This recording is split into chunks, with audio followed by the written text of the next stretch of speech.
And we're back. This is Chris Saxman filling in for the vacationing John Fredericks, who's in Houston with his family, taking in some bowl games, the Astros and the Rockets. Joining me in the studio, Glenn Davis, delegate from Virginia Beach. Say good morning, Glenn. Morning. Say good morning, Glenn. Morning, Glenn. There you go. Was that so hard? Let's just jump right to our guest, United States Senator Tim Kaine. Senator, are you there? Hey, Chris, I sure am. Glenn, good to talk to you guys this morning. Good morning. You got a busy day, Senator. What's going on? Yeah, well, you know, this is. I think you guys are the launch. I'm doing a week-long set of events to launch the kickoff campaign for my reelection. So starting with you, and then I'll do events all day today and basically go through next Monday in the Eastern Shore, dozens of events around the Commonwealth. I'm really, really excited about it. No state better to travel in early April in Virginia. That is truth. But I have to get this on the record. Is the John Fredericks Show the first stop on your tour for re-election? It is. John Fredericks Show is Wow. the first stop. I'm up in Northern Virginia this morning doing some things, and then I'll work my way down to Richmond for events in Richmond this afternoon, including a big rally at Maggie Walker High School tonight, a high school that I helped get built when I was mayor. So the first day will end up in my hometown, but then I'll be coming to a theater near you pretty much everywhere around the Commonwealth between now and next Monday. Well, Senator, I'm richly honored and blessed to have you start your campaign here on our show this morning at 7:38 in the morning. Obviously, the question comes... Yeah, and Chris, you can tell John I wouldn't have made it the first stop had he not been on vacation. See, now we're totally bipartisan here, right? We're going to do some quick rapid-fire questions, just loosen things up here. Then we'll get back into the meat, to the nuts and bolts of the campaign. Let's jump right to it. We did some rapid-fire. Favorite movie? What's your favorite movie? You know, it'll sound bad, but Citizen Kaine is hard to beat. Wow. See, Glenn? I know you that need to pay attention. You need to pay attention. Okay. Favorite TV show? Favorite TV show? You know, Turn, which is now done, but it's that great Revolutionary War spy drama that was filmed in Virginia that I think just finished its last season. Great show, and I really, really enjoyed it. Did you? That's a great recommendation. I think, wasn't Governor McAuliffe in that? He had a brief segment. And I think it was like a 4-season, but it's about a Revolutionary War spy ring on Long Island. But George Washington is kind of a key figure, and then they're reluctant spies. I don't mean to get into it to help, but the war takes over their life, and they end up helping, and they end up becoming very heroic. It's based on a true story called Washington Spies, but they did a super job, and the whole thing was filmed in the Commonwealth, and it really shows off well. Well, I'll take that recommendation. We'll tee that up soon. It's either on demand or on Netflix, probably. What's your favorite rock band? Oh, the Replacements. Kind of a tragic but fantastic band from the late 70s to the late 80s out of Minneapolis. And one of the musicians, Tommy Stinson, the bass player, kind of went on later to play for Guns N' Roses for about 20 years and now has his own band called Bash and Pop that's really good. So I've kind of followed Tommy since the Replacements broke up. I love those guys. We have now found a connection between Delegate Glenn Davis and United States Senator Tim Kaine on the Replacements. Glenn Davis's favorite band is the Guns N' Roses. This is why we ask these important questions. 1 degree of separation. Glenn, that is pretty darn good. Did you ever? I've never seen Guns N' Roses live. So I imagine if they're your favorite, you probably have. You know, I never had the opportunity. It's that's the one thing I wish I had a chance to do. Well, since Axl Rose can't sing anymore, you really just should listen to it on CD or your net or whatever. Okay, you're going around the Commonwealth. I'm sure you don't want to name one particular restaurant, but if you had to pick a couple on the political tour, there's some stops that are go-tos. What are your favorite stops on the political tour of Virginia? You know, that's great. So you're saying on the restaurant side. Well, I ate at one of my favorite places Saturday, actually. I went down and met with a bunch of Democratic leaders in Petersburg at a restaurant called Croker Spot. Oh. Croker Spot started in downtown Richmond. Chris, you might have eaten there when you were in the legislature, Glenn, and it's a great one. But they have one in Norfolk now. They have one right down in a historic building in Petersburg. They're opening a new one in Richmond coming up. So that's very, very good kind of hometown cooking. And then it's really hard to pick among the various barbecue places, but I actually, last night, I was driving up to D.C. I-95 was so crowded I had to get off the road on US 1, and I drove by Almonds in Fredericksburg. That is a really good barbecue joint if you ever get a chance. Almonds, take note of that one. All right, 888-480-5646, 888-480-5646. Joining us, United States Senator Tim Kaine, kicking off his re-election tour for United States Senate here this morning on the John Fredericks Show. Well, it's a Chris and Glenn show right now, but Senator, you would like to think so. And Senator, before we leave the rapid fire, I do have one question I'm curious about, because you're one of the few people that have served literally at every level of government. You were mayor of Richmond, you were lieutenant governor, you were governor, now you're a U.S. senator. So what was the most difficult position for you to serve in, and what's been the most rewarding position that you've served in? Glenn, that's a really good question. Somebody introduced me once at an event and said fewer than 30 people have been a mayor, governor, and senator, and I found that a little bit hard to believe, so I asked the Senate parliamentarian to check it out, and it turns out that over the course of history of the U.S., that's true. A lot of governors serve in the Senate, but as I thought about it, I realized, okay, now I remember why the number's so small. Being mayor will kill you. And I would say in some ways, the mayor position is the one that sort of, if I'm good at anything in politics, I think it was because I was in city council and mayor. And if you forced me to give up every title but one, I might save the mayor title. It's just a remarkable experience if you love your town or city. And, unlike the Senate or even the General Assembly, you can't adjourn or recess and go home. It's 24/7, 365. And so it was an amazing experience being mayor of Richmond. And I sort of feel like anything I do well, I can pretty much take back to habits of accessibility and producing results that I learned in local government. That's great stuff. Senator, I guess the question, we have a question today of all our guests this morning. I'm going to ask it, and then I'm going to go to the obvious question, why you're running again. But let's get to the first one first. Is the two-party system broken? Is it working in America?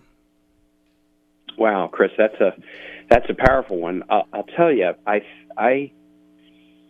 think a strong two-party system has served us well.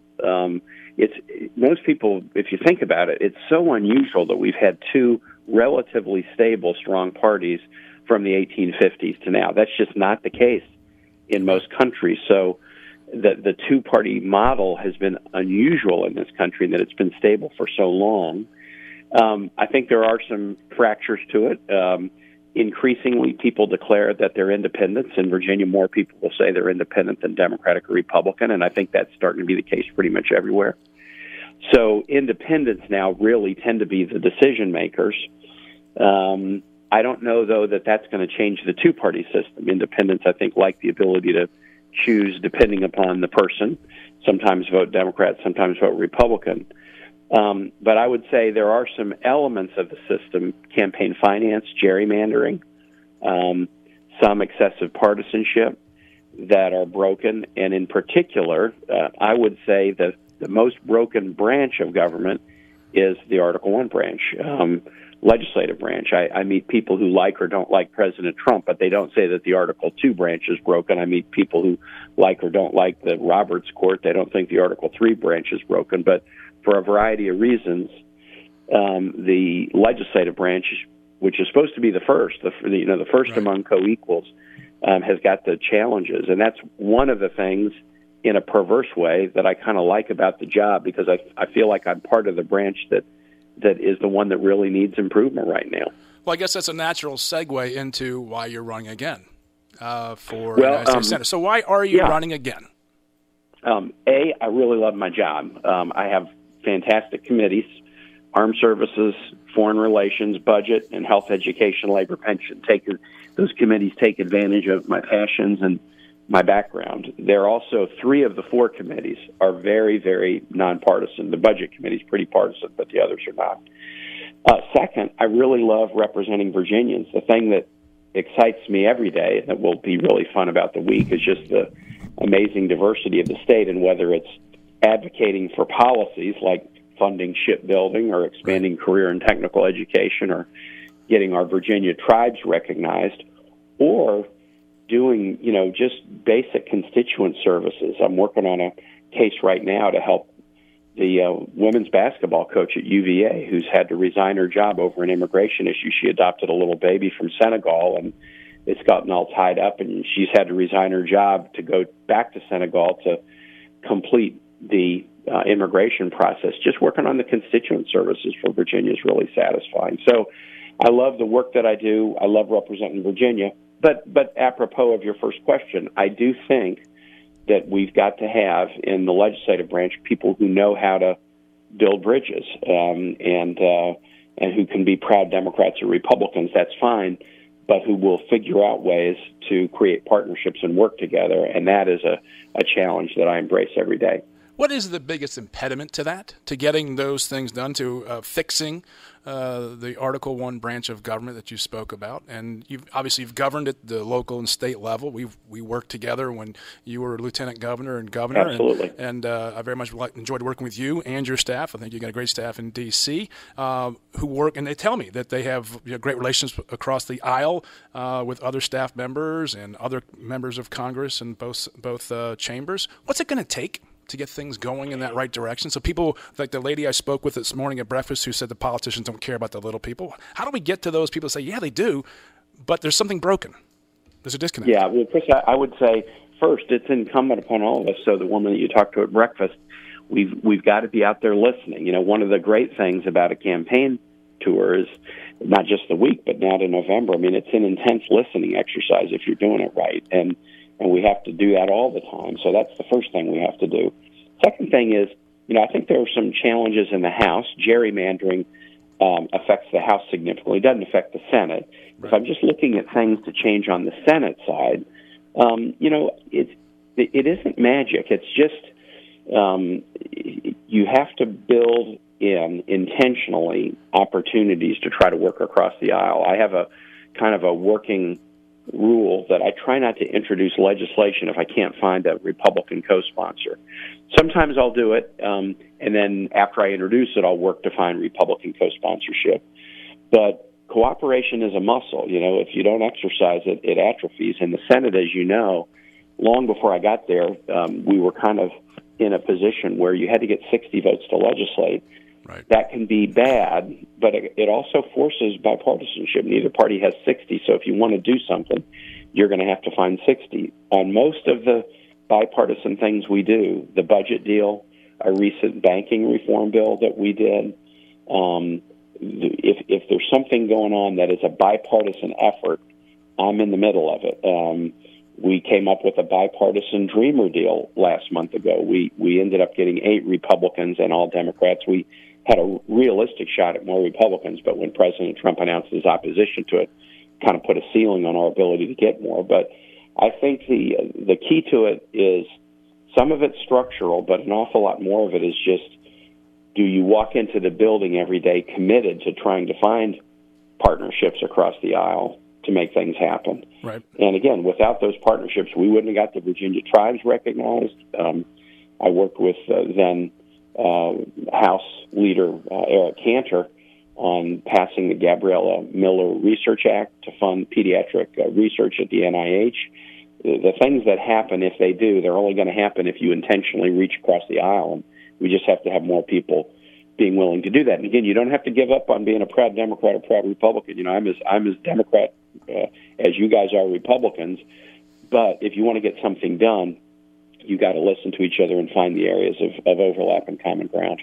Well, I think the key ingredient there, and I've said this about you and to you in public, is that I have, in my lifetime in politics, and I say lifetime, 20 plus years, of all the people that I've met and watched, no one listens better than Tim Kaine. I have said this in front of you in the large audiences of Virginia Free, but I say, and I try to put an acronym on it, LAP. You lap the field because you listen with authentic presence. No one is more engaged in a conversation than Tim Kaine, in my estimation, in politics. Glenn? Well, and as we close out, I know the Senator, you have a lot of stuff, but I wanted to ask about someone else that has been amazing working across the aisle and amazing success. And that's your lovely wife, Ann. I had enjoyed working with her when she was Secretary of Education. I know as First Lady, she did a lot to work with children in foster care, especially those a little bit older, having difficulty finding placements. Just an amazing lady. What is she up to now? It always seems like she's done so much around the Commonwealth, has never taken a break. Is she still involved moving Virginia forward, just like you've Glenn, been? Glenn, thank you so much for commenting about Ann. Yeah, she's my public service role model and the person I really try to emulate. And here's what she's doing now. She, when she resigned as Secretary of Education, when I was on the ticket in 2016, when the campaign was over, Governor McAuliffe appointed her to the State Board of Education. So she's not, a cabinet secretary, but she's in the volunteer position for 4 years overseeing K-12 schooling statewide. She really enjoys that. And then she also teaches master's students at George Mason. They have a master's in education and a master's in public policy, and she teaches education policy courses about education of at-risk populations to these master's students, and she really enjoys it. So she does that, and then she also has a couple of consulting clients working for a local school system that's trying to deal with disparities in discipline issues, trying to help them figure that out. So she is passionate about families and kids, and whether it was her role as a juvenile court judge or an educator, families and kids are her passion, and she's very, very busy and engaged still trying to help Virginia families and children. That's wonderful, and please give my regards. It's just your family has done so much, whether it's you in public service or her doing so much for the communities. And maybe I'll get a chance to go up to the Mason and sit in one of those classes. I can't imagine what's being taught and what you can learn just from probably one day in that class. I'm sure it's wonderful. She had one of your colleagues, former colleagues, tag Greason in recently to talk because he's big into education issues. She brings in a lot of speakers, so. If you sit in, she's going to put you on the spot. Oh. Well, Senator, we wish you the very best on your tour of Virginia, announcing your re-election to the United States Senate. Any parting words? No, Chris, just keep up the good work at Virginia Free, and I'll look forward to seeing you guys on the road. It'll be an exciting next I know your time is 7 months of a campaign. I know your time is tight, but it's exciting, and we appreciate your service to the Commonwealth and the nation. Thank you, Senator.